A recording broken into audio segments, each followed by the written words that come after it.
For the December live workshops, we're doing something really interesting. We're going to be taking 3 songs, Old Lang Syne, Silent Night, and Little Drummer Boy, and we're going to be arranging them for our live learning group.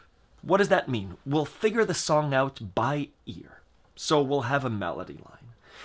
Then we'll figure out the chords to the song. This should take maybe a few minutes, 15 minutes.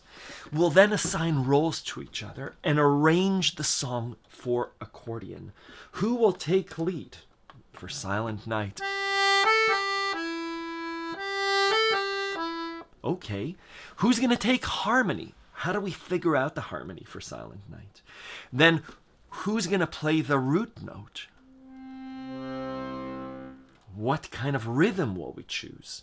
Who's going to play padding on the right hand? Well, where will that padding happen? Down here? Up here? Are there going to be some moving chords?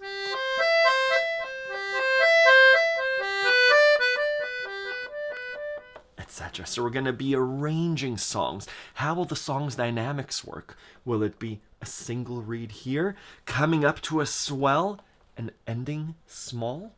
Will we have Old Lang Syne as a large polka in the beginning and coming down? All these things we're going to be discussing during the live workshop. We'll learn how to arrange multi-track around the world. How will we do that? That's what we're going to be discussing live. We'll work on recording techniques for our accordion. I invite you to join us in December. Check out the link in the description. I hope to see you there.